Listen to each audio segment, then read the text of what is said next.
राधे राधे दोस्तों, आपका अपने चैनल पूजा पाठ उपाय में आपका बहुत बहुत स्वागत है। दोस्तों, आज मैं एक बहुत ही महत्वपूर्ण मुद्दे पर बात कर रही हूँ। हम लोगों के यहाँ हम लोग पूजा पाठ करते हैं और भगवान का श्रृंगार करते हैं, वस्त्र पहनाते हैं या कोई भी अनुष्ठान वगैरह करते हैं। तो पूजा का बहुत सा सामान ऐसा होता है जिसको कि बाद में हमें कहीं ना कहीं विसर्जित करना ही पड़ता है। अब चूँकि नदियों में विसर्जित करना बिल्कुल ही बंद कर दिया गया है, रोक लगा दी गई है, जो कि अच्छा भी है।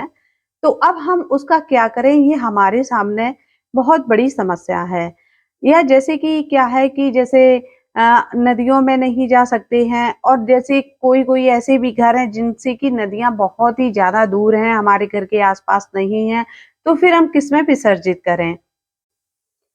तो दोस्तों, इस तरीके से भगवान के जो बहुत सारे वस्त्र होते हैं, जैसे कि गोपाल जी की सेवा में तो हम लोग बहुत ज़्यादा ही वस्त्र वगैरह पहनाते हैं। तो अब ये वस्त्र जो हैं, ये अधकुचले हो जाते हैं। ये कहाँ पे हमें इनका क्या करना चाहिए, आज मैं यही आपके साथ शेयर कर रही हूँ।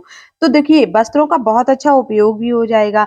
आप देखिए, आप चाहें तो इन वस्त्रों को भगवान के गद्दे में या उनके लिए रज़ाई भी आप बना सकते हैं, उनके लिए पिलो बना सकते हैं और इनको बारीक-बारीक काट कर भी भर सकते हैं और जैसे इनका ये गोट वगैरह है, इसको आप हटा लीजिए और जो ये कॉटन का फैब्रिक है, इसको आप निकाल लीजिए।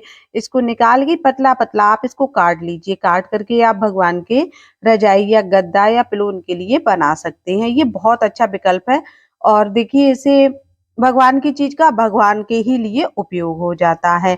हाँ, इन्हें हमें अपने लिए रज़ाई गद्दे में बिल्कुल भी नहीं भराना चाहिए। तो मैंने किसी एक का वीडियो देखा था, वो बता रही थी कि आप इनको अपने लिए भी यूज़ कर सकती हैं, लेकिन मुझे ये बात बिल्कुल भी अच्छी या समझ में नहीं आई।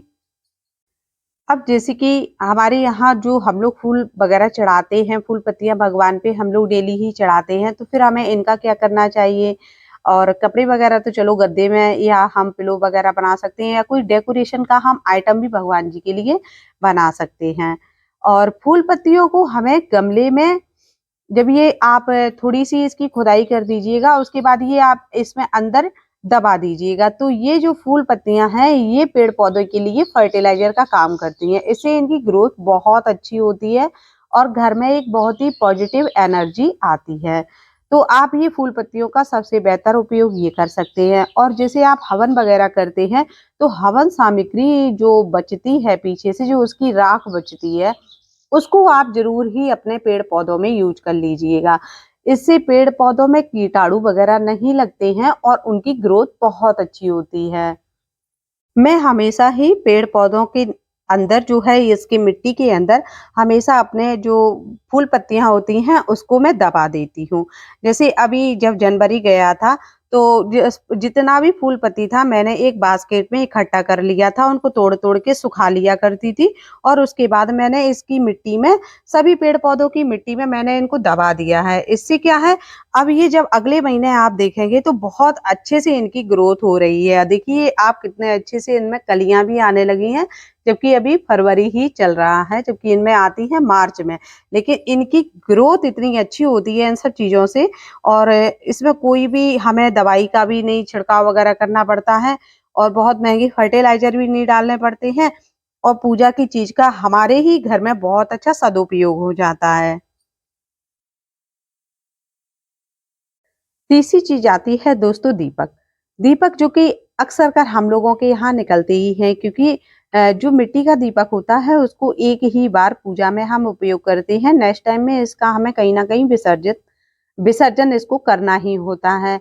तो इसका सबसे बेहतर उपयोग है, जब आप इस गमले को लाएँगे ना, मिट्टी का गमला हो या कोई भी गमला हो, उसके नीचे छेद ज़रूर होता है या आप घर में ही अपने कोई भी डिब्बे वगैरह में भी लगा रहे हैं प्लांट को, तो भी उसमें छेद ज़रूर करना होता है, जिससे कि उसका ड्रेनिंग सिस्टम बिल्कुल सही रहे।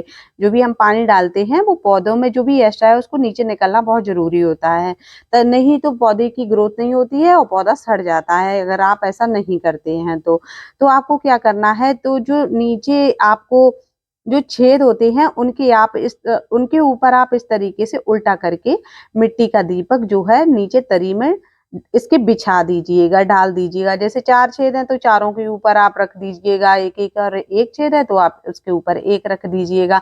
इससे क्या होता है, वो होल कभी बंद नहीं होता है और उसका जो पानी निकलने का सिस्टम होता है, ड्रेनिंग सिस्टम होता है, वो बिल्कुल सही चलता रहता है। इससे पौधे की ग्रोथ अच्छी होती है।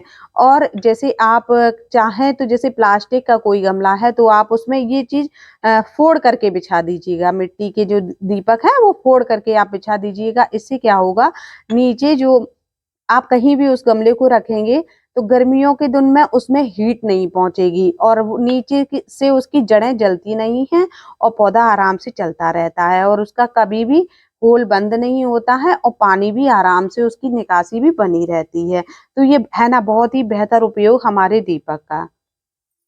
तो दोस्तों मैंने आपको बहुत सारे टिप्स बताए हैं पूजा की सामग्री को विसर्जित करने के।